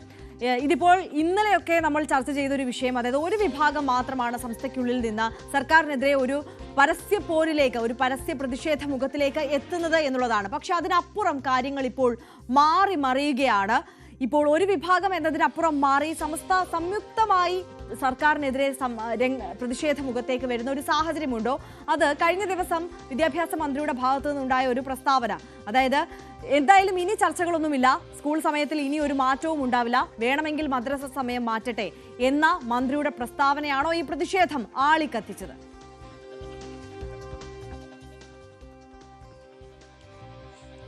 രാവിലെയും വൈകിട്ടുമായി 1/4 മണിക്കൂർ വീതമാണ് അധ്യയന സമയം സംസ്ഥാനത്തെ പൊതു സ്കൂളുകളിൽ, പൊതുവിദ്യാലയങ്ങളിൽ മാറ്റിയത്. ഇതിനെതിരെ ആദ്യം തന്നെ സമസ്ത രംഗത്തെത്തിയിരുന്നു. സംസ്ഥയുടെ അധ്യക്ഷൻ ജിഫ്രി മുത്തുക്കോയ തങ്ങൾ മുഖ്യമന്ത്രിക്ക് നേരിട്ട് ഇതുമായി ബന്ധപ്പെട്ട പരാതി നൽകുകയും ചെയ്തിരുന്നു. കാരണം രാവിലെ 3 പീരീഡുകളായാണ് മദ്രസ വിദ്യാഭ്യാസം നടന്നുകൊണ്ടിരിക്കുന്നത്. പക്ഷേ ഈ പീരീഡുകൾ അവസാനിക്കുന്ന സമയം കഴിഞ്ഞാൽ കുട്ടികൾക്ക് കൃത്യമായി സ്കൂളിൽ പോകുന്നതിന് കഴിയാത്ത ഒരു സാഹചര്യം നിലവിലുണ്ട്. അതുകൊണ്ട് ഈ മദ്രസ പഠനത്തിനായി എത്തുന്ന കുട്ടികൾക്ക് വലിയ ബുദ്ധിമുട്ട് നേരിടേണ്ടി വരുന്നു. ഈ 2 പഠനവും ഒരുമിച്ച് പോകാത്ത ഒരു സാഹചര്യമാണ് നിലവിലുള്ളതെന്ന ഒരു വിലയിരുത്തലാണ് ഉണ്ടായത്. പക്ഷേ ഇക്കാര്യത്തിൽ ഒരു ചർച്ച നടത്താമെന്നാണ് നിലമ്പൂർ ഉപതെരഞ്ഞെടുപ്പ് കാലത്ത് മന്ത്രി വി ശിവൻകുട്ടി പറഞ്ഞത്. പിന്നീട് ഈ വിഷയത്തെക്കുറിച്ച് യാതൊരു ചർച്ചയും പാർട്ടിയോ അല്ലെങ്കിൽ സർക്കാരോ സംസ്ഥയുമായോ ഒന്നും നടക്കാത്ത സാഹചര്യം, ഒരു ഏകപക്ഷീയമായ തീരുമാനവുമായി സർക്കാർ മുന്നോട്ട് പോകുന്ന ഒരു സാഹചര്യം. ഈ സാഹചര്യത്തിലാണ് ആ സംസ്ഥയുടെ പോഷക സംഘടനയായ മദ്രസ മാനേജ്മെന്റ് അസോസിയേഷൻ, അത് മുസ്ലിം ലീഗ് അനുകൂല നിലപാട് സ്വീകരിക്കുന്നവർ കൂടുതലായുള്ള സംഘടനയാണ്. ആ സംഘടനയാണ് ആദ്യം പ്രക്ഷോഭം പ്രഖ്യാപിച്ചത്. അവർ കൂട്ടമായി ആലോചന നടത്തുകയും പിന്നീട് ഇന്നലെ കോഴിക്കോട് ഒരു സമര പ്രഖ്യാപന സംഗമം നടത്തുകയും ചെയ്തു. ഈ സമര സംഗമത്തിലെ തീരുമാനങ്ങൾ അനുസരിച്ച് മദ്രസ മുതൽ ജില്ലാ തലങ്ങളിലും സംസ്ഥാന തലങ്ങളിലുമൊക്കെ ആദ്യം പ്രചരണം, കൺവെൻഷനുകൾ എന്നിവ സംഘടിപ്പിക്കുന്നതിനാണ്. പിന്നീട് ഓഗസ്റ്റിൽ കളക്ടറേറ്റിലേക്ക് മാർച്ച് നടത്തുന്നു. അതിനുശേഷം പിന്നീട് അടുത്ത മാസം തിരുവനന്തപുരം സെക്രട്ടേറിയറ്റിലേക്ക് മാർച്ച് നടത്തുന്നു. എന്നിങ്ങനെയുള്ള ഒരു കൃത്യമായ സമയക്രമം പാലിച്ചുകൊണ്ടുള്ള ഒരു സമര പ്രഖ്യാപനമാണ് നടത്തിയത്. അതായത് ഈ ഇടവേളകളിൽ സർക്കാരിന് ആലോചിക്കാൻ കൂടുതൽ സമയം ലഭിക്കട്ടെ, അല്ലെങ്കിൽ ഒത്തീർപ്പ് ചർച്ചകൾ സർക്കാരും സമസ്തയുമായി നടക്കട്ടെ എന്നിങ്ങനെയുള്ള ഉദ്ദേശം കൊണ്ടാണ് ഈ ആദ്യ സമരം പോലും ഓഗസ്റ്റ് വരെ നീക്കിവെക്കുന്ന ഒരു സാഹചര്യം ഉണ്ടായത്. പക്ഷേ ഇന്നലെ വിദ്യാഭ്യാസ മന്ത്രിയുടെ വാക്കുകൾ അങ്ങേയറ്റം നിരാശ പകരുന്നതാണ് എന്ന് സമസ്ത നേതാക്കൾ തന്നെ പറയുന്നു. കാരണം അറുത്തുമുറിച്ച് ഇക്കാര്യത്തിൽ ഒരു തീരുമാനമെടുക്കുകയാണ് ചെയ്തിരിക്കുന്നത്. ഒരു ചർച്ചയും ഈ കാര്യത്തിൽ ഇനി ഉണ്ടാവില്ല എന്ന തരത്തിലൊരു നിലപാടിലേക്ക് സർക്കാർ പോകുന്നു. മതസംഘടനകൾ വിദ്യാഭ്യാസ കാര്യങ്ങളിൽ ഇടപെടേണ്ടതില്ല എന്നാണ് അദ്ദേഹം പറയുന്നത്. ഒപ്പം വേണമെങ്കിൽ മദ്രസ സമയം മാറ്റട്ടെ എന്ന നിർദ്ദേശവും അദ്ദേഹത്തിന്റെ ഭാഗത്തു നിന്നും ഉണ്ടാവുന്നു. അതായത് ഒരു തരത്തിലുമുള്ള വിട്ടുവീഴ്ചകൾക്ക് ഈ ഘട്ടത്തിൽ സർക്കാർ തയ്യാറല്ല എന്ന കൃത്യമായ നിലപാട് സർക്കാർ പ്രഖ്യാപിക്കുന്ന ഒരു സാഹചര്യം നമുക്കറിയാം. കഴിഞ്ഞ കുറച്ച് നാളുകളായി തന്നെ സമസ്തയിൽ ലീഗ് എതിരാളികൾ എന്ന വിഭാഗം, പ്രത്യേകിച്ച് CPM-നോട് ഒരു അനുഭാവമില്ലെങ്കിൽ പോലും ലീഗിനെ എതിർക്കുന്ന ഒരു വിഭാഗം കരുത്താർജിച്ചു വരുന്ന ഒരു കാലമാണ്. സമസ്ത നേരിട്ട് സർക്കാരുമായി ഏറ്റുമുട്ടുന്ന സാഹചര്യങ്ങൾ കഴിഞ്ഞ കുറച്ച് നാളുകൾക്കിടയിൽ സമസ്ത തുച്ഛമായിരുന്നു. ഒപ്പം അധ്യക്ഷൻ ജിഫ്രി മുത്തുക്കോയ തങ്ങൾക്ക് മുഖ്യമന്ത്രിയുമായി വലിയ അടുപ്പമുണ്ടായിരുന്നു. അതെ, പല കാര്യങ്ങളിലും സർക്കാർ നിലപാടിനോട് അവർ സമരസപ്പെട്ട അല്ലെങ്കിൽ അതിനെ പിന്തുണച്ചുകൊണ്ട് മുന്നോട്ട് പോകുന്ന സാഹചര്യം ഉണ്ടായിരുന്നു. അത് സർക്കാരിന് തെരഞ്ഞെടുപ്പ് ഘട്ടങ്ങളിൽ പോലും അനുകൂലമായി വന്നിരുന്നു എന്ന് പ്രതീക്ഷിക്കണം. അപ്പോൾ ആ ഒരു പ്രതീക്ഷകൾക്കൊക്കെ ഒരു അന്ത്യം കുറിച്ചുകൊണ്ട് ഇത്തരത്തിൽ കാർക്കശ്യത്തോടു കൂടി സർക്കാർ ഈ ഘട്ടത്തിൽ മുന്നോട്ട് പോകുന്നത് എന്തുകൊണ്ടായിരിക്കും? അനീഷ് സൂചിപ്പിച്ചതുപോലെ തന്നെ ഇത്തരത്തിൽ അറുത്തു മുറിച്ചുള്ള ഒരു തീരുമാനത്തിലേക്ക് സർക്കാർ ഈ ഘട്ടത്തിൽ കടക്കുന്നത് എന്തുകൊണ്ടായിരിക്കാം? ഈ തെരഞ്ഞെടുപ്പൊക്കെ അടുത്തിരിക്കുന്ന ഒരു സമയമാണ്. അപ്പോൾ സമസ്തയെ പൂർണ്ണതോതിൽ മുഖം തിരിക്കുന്ന അല്ലെങ്കിൽ അവർക്ക് ഒരു വിഷമമുണ്ടാക്കുന്ന തരത്തിലുള്ള ഒരു തീരുമാനത്തിലേക്കൊക്കെ കടക്കേണ്ട ഒരു രാഷ്ട്രീയ സാഹചര്യം എന്താണ്? അത് രാഷ്ട്രീയമായി സർക്കാരിനൊരു തിരിച്ചടിയാകില്ലേ എന്നുള്ള ഒരു ആലോചനയോ അല്ലെങ്കിൽ അത്തരത്തിലുള്ള ചർച്ചകളോ ഒക്കെ നടക്കുന്നില്ലേ?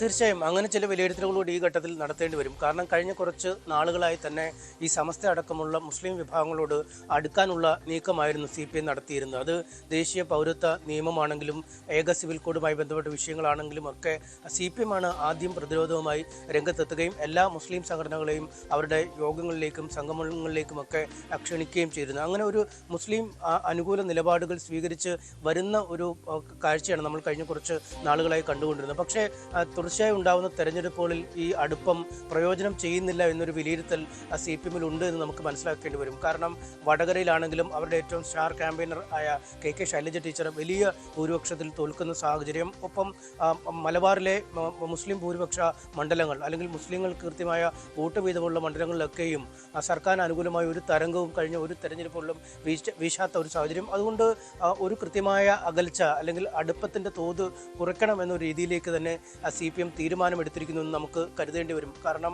ഈ മറ്റ് ചില മേഖലകളിൽ, പ്രത്യേകിച്ചും ഈ ക്രൈസ്തവ ഭൂരിപക്ഷ മേഖലകളിലൊക്കെ ഇത്തരത്തിലെ ഈ നിലപാട് കൂടുതൽ വോട്ട് നേടി തന്നേക്കാം എന്നൊരു വിലയിരുത്തൽ ഒരുപക്ഷെ ഉണ്ടാകുമെന്ന് നമ്മൾ കണക്കാക്കുന്നു. അങ്ങനെ ഒരു സോഷ്യൽ എഞ്ചിനീയറിംഗിൻ്റെ ഭാഗമായാണ് അറുത്തുമുറിച്ച് ഈ സമസ്ത അടക്കമുള്ള സംഘടനകളോട് സർക്കാർ കാര്യങ്ങൾ പറയുന്നത് എന്ന് കരുതാം. ഇതിൻ്റെയോട് ചേർത്ത് വായിക്കേണ്ടതാണ് ഈ സൂംബ വിവാദം. സംസ്ഥാനത്തെ പൊതുവിദ്യാലയങ്ങളിൽ സൂംബ പരിശീലനവുമായി ബന്ധപ്പെട്ട് വിസ്ഡം ഇസ്ലാമിക് ഓർഗനൈസേഷൻ പ്രതിഷേധവുമായി രംഗത്തെത്തുന്നു. അതിൽ പ്രതിഷേധിച്ച TK അഷ്റഫ് എന്ന അധ്യാപകനെ വളരെ പെട്ടെന്ന് സസ്പെൻഡ് ചെയ്യാനൊരു തീരുമാനമെടുക്കുന്നു. അതായത് 3 മാസത്തേക്കാണ് കാരണം കാണിക്കൽ നോട്ടീസിൻ്റെ കാലാവധി ഉണ്ടായിരുന്നെങ്കിൽ പോലും അതിന് പോലും സമയമെടുക്കാതെ വളരെ പെട്ടെന്ന് തങ്ങളൊരു നടപടി കൈക്കൊള്ളുന്നു എന്ന രീതിയിൽ ഒരു തിടുക്കപ്പെട്ട തീരുമാനമെടുക്കുന്നു. പിന്നീട് ഹൈക്കോടതി ആ സസ്പെൻഷൻ സ്റ്റേ ചെയ്യുന്നു. അങ്ങനെ ഇത്തരം വിഷയങ്ങളിൽ എത്തുമ്പോൾ വളരെ പെട്ടെന്നൊരു തീരുമാനം എടുക്കുകയും രണ്ടാമതൊരു ചർച്ചകൾ പോലും ഇക്കാര്യത്തിൽ ഇല്ല എന്നുമുള്ളൊരു നിലപാടിലേക്ക് സർക്കാർ പോവുകയാണ്. ഈ വിഷയങ്ങളിലൊക്കെ നമുക്കറിയാം, ഈ സൂംബ വിവാദമാണെങ്കിലും ഈ സമയമാറ്റമാണെങ്കിലും മുസ്ലിം സംഘടനകൾ ഒഴികെ ബാക്കി ആരും സംസ്ഥാനത്തിൻ്റെ ഒരിടത്തു നിന്നും ഈ വിമത ശബ്ദം ഉയർത്തുന്നില്ല, അല്ലെങ്കിൽ ഇതിനെതിരെ വിയോജിപ്പുകൾ പ്രകടിപ്പിക്കുന്നില്ല എന്നതാണ് വസ്തുത. അതുകൊണ്ട് ഭൂരിപക്ഷത്തിൻ്റെ പിന്തുണ സർക്കാരിനൊപ്പമുണ്ട് എന്നൊരു കണക്കൂട്ടിൽ തന്നെയാണ് കാര്യങ്ങൾ പോകുന്നത്. അതുകൊണ്ട് തന്നെയാണ് സമസ്തയുടെയും അല്ലെങ്കിൽ ഇസ്ലാമിക് ഓർഗനൈസേഷൻ്റെയും ഒന്നും എതിർപ്പിനെ ഒരു കാര്യമായി എടുക്കാതെ മുന്നോട്ട് പോകുന്നത്. ഏറ്റവും ശ്രദ്ധേയമായ കാര്യം ഈ രണ്ട് വിഷയങ്ങളിൽ, ഈ സൂംബ വിഷയമാണെങ്കിലും ഈ സ്കൂൾ സമയമാറ്റ വിഷയമാണെങ്കിലും പക്ഷമാണെങ്കിലും മുസ്ലിം ലീഗ് ഈ ന്യൂനപക്ഷ മേഖലകളിലെ ഏറ്റവും അധികം ജനപ്രതിനിധികളൊക്കെ ഉള്ള പാർട്ടിയാണ്. പക്ഷേ മുസ്ലിം ലീഗ് പോലും പരസ്യമായ ഒരു വിമർശനം ഉന്നയിക്കാൻ തയ്യാറാവാത്ത ഒരു സാഹചര്യമുണ്ട്. അവർ ഈ പിന്തുണ പ്രഖ്യാപിക്കുന്നവർക്ക് പിന്തുണ കൊടുക്കുന്നു, അല്ലെങ്കിൽ അവർക്ക് അഭിപ്രായം പറയാൻ സ്വാതന്ത്ര്യമുണ്ട്, നടപടിയെടുത്തത് ശരിയല്ല എന്നൊക്കെ പറയുമ്പോഴും ഈ സൂംബയെ പോലും പരസ്യമായി തള്ളിപ്പറയാൻ തയ്യാറാവുന്നില്ല. ഒപ്പം സമയമാറ്റ വിവാദവുമായി ബന്ധപ്പെട്ടും ഈ സമരത്തെ സമരത്തിനൊപ്പം തങ്ങളില്ല എന്നാണ്. ഇപ്പോൾ സംസ്ഥാന പ്രതിനിധി ശ്രീ മോയിൻകുട്ടി മാഷ് കൂടി നമുക്കൊപ്പം ചേരുകയാണ്. ശ്രീ മോയിൻകുട്ടി മാഷ്, ഈ നമുക്കറിയാം അറുത്തുമുറിച്ചുള്ള ഒരു നിലപാടിലേക്ക് സർക്കാർ ഈ സമയമാറ്റ വിഷയത്തിൽ കടന്നിരിക്കുകയാണ്. ഇനി ചർച്ചകൾക്കൊന്നും ഒരു സാധ്യതയുമില്ല, വേണമെങ്കിൽ മദ്രസ സമയം മാറ്റട്ടെ എന്ന നയത്തിലേക്ക് എത്തിയിരിക്കുന്നു. ഇനി അതിനപ്പുറമുള്ള വിട്ടുവീഴ്ചയ്ക്കൊന്നും തയ്യാറാകുന്നില്ല. അപ്പോൾ ഇപ്പോഴുള്ള സമരത്തിന്, പ്രഖ്യാപിത സമരത്തിന് അപ്പുറമുള്ള മറ്റ് സമരമുറകളിലേക്കാണോ ഇനി സമസ്ത കടക്കാൻ ഉദ്ദേശിക്കുന്നത്? സമസ്ത കേരള ജമിയത്തുൽ ഉലമ ഔദ്യോഗികമായിട്ട് ഈ വിഷയം സ്കൂളിന്റെ സമയമാറ്റവുമായി ബന്ധപ്പെട്ടുകൊണ്ട് ജൂൺ 10 ഗവൺമെന്റ് ഇറക്കിയിട്ടുള്ള ഒരു ഓർഡർ ഉണ്ട്. തൊട്ട് പിറ്റേന്ന് തന്നെ സമസ്തയുടെ പ്രസിഡന്റ് ഒരു പൊതുവേദിയിൽ വെച്ച്, മുഖ്യമന്ത്രി ഉൾപ്പെടെ പങ്കെടുത്ത ഒരു പൊതുവേദിയിൽ വെച്ച് ഈ വിഷയം ശ്രദ്ധയിൽപ്പെടുത്തുകയും മുഖ്യമന്ത്രിക്ക് ഔദ്യോഗികമായിട്ട് ഈ മദ്രസ പഠനത്തെ ബാധിക്കുന്ന രീതിയിൽ സ്കൂളിന്റെ സമയമാറ്റം ഉണ്ടാവരുത്, അത് പിൻവലിക്കണം എന്ന് പറഞ്ഞുകൊണ്ട് ഒരു നിവേദനം കൊടുക്കുകയും ചെയ്തിരുന്നു. ആ നിവേദനത്തിന് കിട്ടിയ ഉടൻ തന്നെ വിദ്യാഭ്യാസ വകുപ്പ് മന്ത്രി ശിവൻകുട്ടി സാറ് ഇത് സംബന്ധിച്ച് ആർക്കെങ്കിലും ആക്ഷേപമോ എതിർപ്പുകളോ ആർക്കെങ്കിലും ബാധിക്കുന്ന വിഷയം ഉണ്ടെങ്കിൽ അത് സംബന്ധിച്ച് ചർച്ചയാവാം എന്നും പറഞ്ഞിരുന്നു. സമസ്ത എന്ത് ചെയ്തു? സ്വാഭാവികമായിട്ടും അനുകൂലമായ ഒരു തീരുമാനം സർക്കാരിന്റെ ഭാഗത്തുനിന്ന് ഉണ്ടാവും എന്ന് ധരിച്ചിരുന്നു. പക്ഷേ ഒരു മാസം കഴിഞ്ഞിട്ടും അതിന് അനുകൂലമായ തീരുമാനം ഉണ്ടായില്ല. ആ സമയമാറ്റവുമായി മുമ്പോട്ട് പോയ പശ്ചാത്തലത്തിലാണ് സമസ്ത കേരള ജമിയത്തുൽ ഉലമയുടെ പോഷക ഘടകമായിട്ടുള്ള സമസ്ത കേരള മദ്രസ മാനേജ്മെന്റ് അസോസിയേഷൻ, മദ്രസ പ്രസ്ഥാനത്തിന്റെ നേതൃത്വം വഹിക്കുന്നത് അതിന്റെ മാനേജ്മെന്റ് അസോസിയേഷനാണ്. അതിന്റെ കീഴിൽ ഒരു സമര പരിപാടി ഇന്നലെ പ്രഖ്യാപിച്ചിട്ടുള്ളത്. സമസ്ത കേരള ജമിയത്തുൽ ഉലമയ്ക്കും അതോടൊപ്പം തന്നെ വിദ്യാഭ്യാസ ബോർഡിനും പറയാനുള്ള 12 ലക്ഷം വിദ്യാർത്ഥികളുടെ മദ്രസ പഠനത്തെ സാരമായി ബാധിക്കുന്ന സ്കൂൾ സമയമാറ്റം സർക്കാർ പുനഃപരിശോധിക്കണമെന്ന് തന്നെയാണ് നേരത്തെ. ഈ തുടക്കത്തിൽ സർക്കാർ ചർച്ചയ്ക്ക് തയ്യാറാണെന്ന് പറഞ്ഞതും വേണ്ട വിധത്തിൽ മാറ്റം വരുത്താമെന്ന് പറഞ്ഞിട്ടും പിന്നീട് അതിൽ നിന്നൊരു പിന്മാറ്റം ഉണ്ടാകാനുള്ള സാഹചര്യം എന്തായിരുന്നിരിക്കാം? താങ്കൾ എങ്ങനെയാണ്, അല്ലെങ്കിൽ സമസ്ത എങ്ങനെയാണ് അതിനെ വിലയിരുത്തുന്നത്? എന്താണ് എന്ന് പറഞ്ഞിവിടെ സ്വാഭാവികമായിട്ടും മുൻകാലങ്ങളിൽ ഇങ്ങനെ ഒരു നീക്കം ഉണ്ടായപ്പോൾ സ്വാഭാവികമായിട്ട് ചർച്ചയ്ക്ക് വിളിച്ചിരുന്നു. ചർച്ചയിൽ കൃത്യമായി ബോധ്യപ്പെടുത്തുകൾ ഉണ്ടായി. അന്ന് 2007 കേരള പാഠ്യപദ്ധതി ചട്ടക്കൂടി ഇങ്ങനെ ഒരു നിർദ്ദേശം വന്ന ഉടൻ തന്നെ സമസ്ത ഉൾപ്പെടെയുള്ള മദ്രസ സംവിധാനത്തിന്റെ എല്ലാ സംഘടനകളും ഇക്കാര്യത്തിൽ ഗവൺമെന്റിനും ആവശ്യപ്പെട്ടു. അങ്ങനെ പ്രക്ഷോഭ പരിപാടികൾ മുമ്പോട്ട് പോയ സന്ദർഭത്തിലാണ് അന്ന് ചർച്ചയ്ക്ക് വിളിച്ചിരുന്നത്. അത് പ്രകാരം അന്ന് വിദ്യാഭ്യാസ മന്ത്രിയായിരുന്ന MA ബേബി അദ്ദേഹത്തെ ഈ കാര്യങ്ങൾ ബോധ്യപ്പെടുത്തി. അദ്ദേഹം ആ നീക്കത്തിൽ നിന്ന് പിൻവാങ്ങിയതായി ശേഷം ആ യോഗത്തിന്റെ അറിയിപ്പ് ഔദ്യോഗികമായിട്ട് എല്ലാ സംഘടനകൾക്കും, പ്രത്യേകിച്ച് അതിന്റെ കോർഡിനേറ്ററായി പ്രവർത്തിച്ച വ്യക്തി എന്നുള്ളവർക്ക് ഔദ്യോഗികമായിട്ട് എന്നെ അറിയിക്കുകയും അതിന്റെ കോപ്പി എല്ലാ സംഘടനകൾക്കും ലഭ്യമായിട്ടുണ്ടായി. പിന്നീട് ഇങ്ങനെ ഈ മദ്രസ പഠനത്തെ ബാധിക്കുന്ന ഒരു സമയമാറ്റം എന്നത് അജണ്ടയിലുണ്ടായിരുന്നില്ല. ഇപ്പൊ വീണ്ടും അത് നീക്കമായി മുമ്പോട്ട് വന്നപ്പോഴാണ് ഇതിന് ശക്തമായി എതിർക്കേണ്ടി വന്നിട്ടുള്ളത്. എന്താണെന്ന് അറിയില്ല. ഈ 12 ലക്ഷം മക്കളുടെ ഈ മദ്രസ പഠനത്തെ സാരമായി ബാധിക്കുന്ന ഗവൺമെന്റ് അഡ്രസ് ചെയ്യേണ്ടതാണ്. ആ നിലയ്ക്ക് ഒരു ജനാധിപത്യ സർക്കാരിന്റെ ബാധ്യത ഒരു സമൂഹത്തെ സമൂഹത്തിന്റെ ആവശ്യം അംഗീകരിക്കാതെ മുമ്പോട്ട് പോവുക എന്ന് പറയുന്നത് ഒരു ജനാധിപത്യ സർക്കാരിന് അവർ ജനഹിതത്തെ മാനിച്ചുകൊണ്ട് ഭരണം നടത്തുന്ന ഭരണകൂടത്തിന് യോജിച്ചതല്ലോ. വേണമെങ്കിൽ മദ്രസ സ്കൂളിന്റെ സമയം മാറ്റട്ടെ എന്നാണ് സർക്കാർ ചോദിക്കുന്നത്, പറയുന്നത്. അതിനോട് എങ്ങനെ പ്രതികരിക്കുന്നു? നിലവിൽ നമ്മുടെ രാജ്യത്ത് നിലനിൽക്കുന്ന ഒരു സംവിധാനമുണ്ട്. എല്ലാ സമൂഹത്തിനും നമ്മുടെ വിദ്യാർത്ഥികൾക്ക്, രക്ഷിതാക്കൾക്ക്, എല്ലാ വിഭാഗത്തിനും യോജിച്ച ഒരു സമയക്രമം അവിടെ ഉണ്ട്. 2009 രൂപം നൽകിയിട്ടുള്ള KER, 1959 രൂപം നൽകിയിട്ടുള്ള KER, അതിനുശേഷമുള്ള റൈറ്റ് എഡ്യൂക്കേഷൻ ആക്ട് വന്നപ്പോൾ അതിനനുസരിച്ച് ഓരോ സംസ്ഥാനത്തും അതിനനുസരിച്ച് സമയക്രമം വരുത്താമെന്നോ കൃത്യമായ ഒരു ധാരണയുണ്ട്. കേരളത്തിന്റെ പശ്ചാത്തലത്തിൽ ആർക്കും പ്രയാസം ഉണ്ടാവാത്ത രീതിയിലാണ് 10 to 4 എന്ന് പറയുന്ന ഈ സമയക്രമം നടത്തി വരുന്നത്. അതിൽ നിന്ന് വ്യത്യസ്ത വരുമ്പോഴാണ് സ്വാഭാവികമായിട്ടും ഇങ്ങനെ ഉണ്ടാകുന്ന വിഷയം ഉണ്ടാകുന്നത്.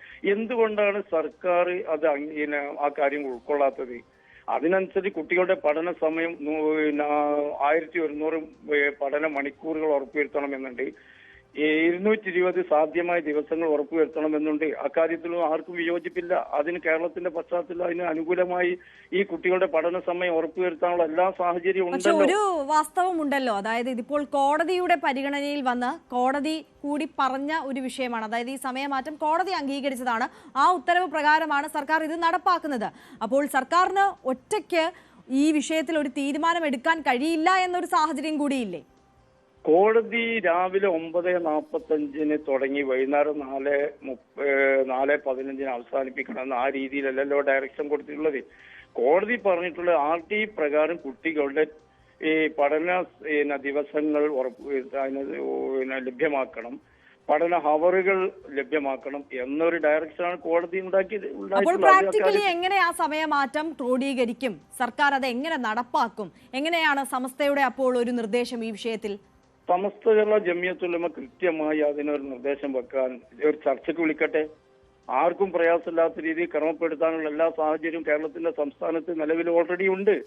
220 വർക്കിന്റെ 365 ദിവസങ്ങളിൽ 260 കഴിച്ചാൽ 145 ദിവസം ഓൾറെഡി നമുക്ക് അവൈലബിൾ ആണ്.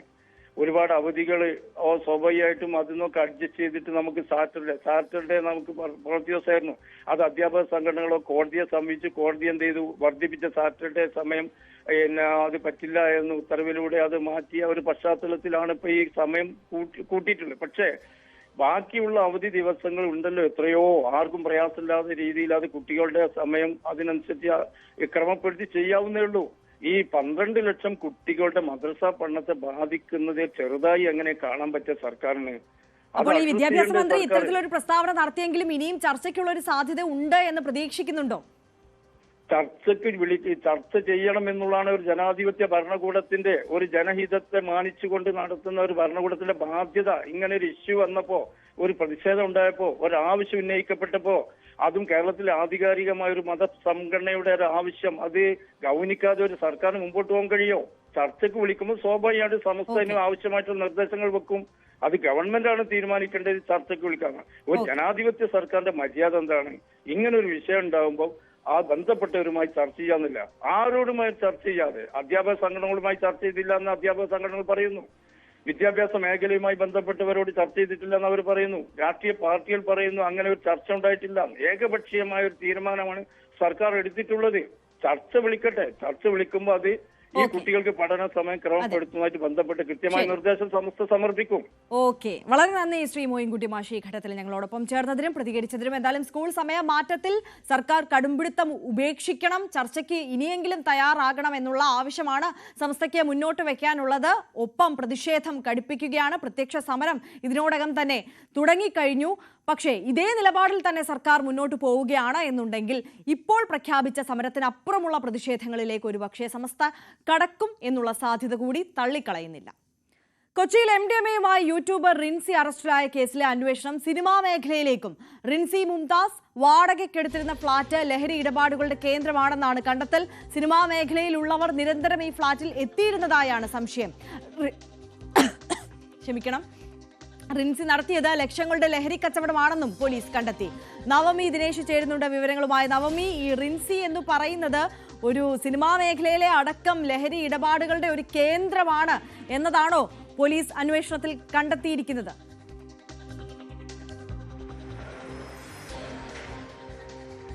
ആര്യ, അങ്ങനെ തന്നെയാണ് അന്വേഷണ സംഘം വ്യക്തമാക്കുന്നത്. റിൻസി ഒരു ലഹരി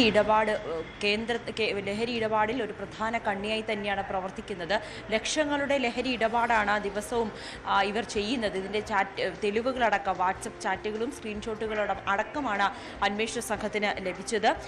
കാക്കനാട് ഒരു ഫ്ലാറ്റ് വാടകയ്ക്കെടുത്താണ് ഇവിടെ വെച്ചാണ് ഈ ലഹരി കച്ചവടം നടത്തുന്നത്. ഈ യുവതി മാത്രമല്ല, അവർക്കൊപ്പമുള്ള സുഹൃത്ത് യാസറും ആണ് ഇതിൽ. രണ്ടുപേരും ചേർന്നാണ് ലഹരി ഇടപാടുകൾ നടത്തുന്നത്. ബംഗളൂരുവിൽ നിന്നാണ് ഇവർ ലഹരി എത്തിക്കുന്നത്. യാസറിന് പണം നൽകി യാസറാണ് ഈ ലഹരി നാട്ടിലേക്ക് എത്തിച്ച് ബംഗളൂരുവിൽ നിന്നും കൊച്ചിയിലേക്ക് എത്തിച്ച് പിന്നീട് ആവശ്യക്കാർക്ക് വിതരണം ചെയ്യുന്നത്. ഇതിൽ സിനിമാ മേഖലയിലേക്ക് കൂടി അന്വേഷണം വ്യാപിക്കുന്നു എന്നുള്ളതാണ് ഏറ്റവും പ്രധാനപ്പെട്ട കാര്യം.